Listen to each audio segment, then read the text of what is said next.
to start this half hour with the president-elect's son, Eric Trump. He's taking on critics of his father's cabinet appointments and defending the president-elect's use of Twitter. We interviewed the third oldest Trump child for a CBS News primetime special tonight. They're not children now. That's a grown man. The interview took place yesterday in New York's Trump Tower. We discussed his family's bond and his new role helping to run the Trump Organization. What's your biggest fear for your dad as he's about to take a new chapter in his life, and all your lives, really? Yeah.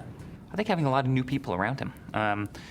And, you know, as a family, we've always been a little bit insular. You know, it was my father, it was Don, Ivanka, you know, myself, meaning in the company, and we were very, very close. And I think that's going to be an adjustment, but he has amazing people. He's taken some flack about his cabinet choices. Not everybody thinks that they're amazing. You understand that as well. Yeah, I do. And you're always going to have that, but he has picked incredibly, incredibly talented people. And my father, his entire life, I've seen this. He can pick talented people. It's what's attributed to so much of his success, and I think he's very much done that here. Are you feeling pressure about your new role too, Eric? Because now you are going to be under a microscope that you have never seen before. Are you ready for that? Worried about that? No, I am ready for it, and we're ready for it. I take our role in the company incredibly seriously, and we are going to do the right things. It was interesting during the press conference.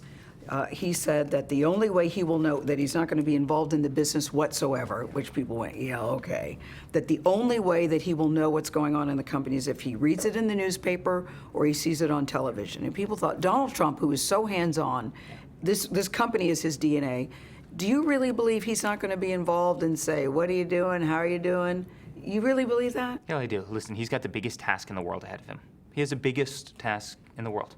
There's nothing bigger than the presidency of the United States. It's a big job. But the Trump Organization is his baby, though, Eric. How does he just turn that off?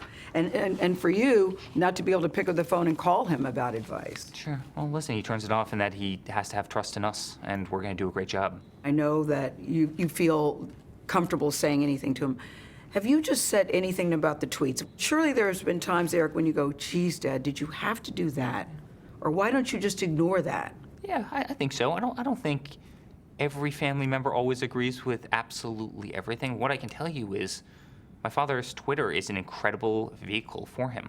I've seen firsthand throughout this whole process how dishonest the media has been. I am the biggest proponent of him communicating directly with the people as opposed to the third parties who want to do anything to undermine him. No, that's certainly working for him, but I'm thinking about tweets where he trashes Saturday Night Live, or Alec Baldwin is this, or Meryl Streep is overrated, or John Lewis. You know, those kind of things. He's a fighter. That some people say seem petty. He's a fighter.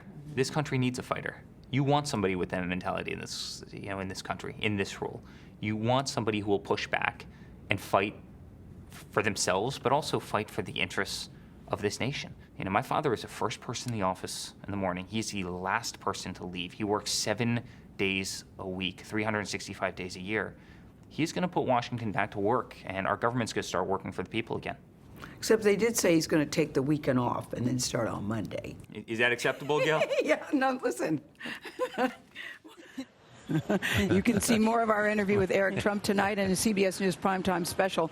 John Dickerson and I will bring you Change and Challenge, we're calling it, the inauguration of Donald Trump at 8, 7 Central, right here on CBS. Now, guys, we did that interview right before the Trump family was leaving to come to New York. At one point, they said, Gail, to Washington, rather. They said, Gail, really, we have to go. Donald Trump's sister was sitting in the lobby waiting, too. And I said, what can you tell us about him as a child that prepared him for this? What was he like? She goes, he was brilliant, but I know where all the bones are buried, and I could write quite a book, but I won't. I'm very happy today. I'm very proud of my brother. It was just a very interesting exchange with the family yesterday. Yeah. Well, we can also report that the president-elect is already up early, and he's still tweeting. Yes. He's still tweeting. And he said he will continue to do that. No doubt he's a hard worker. Yes. Right.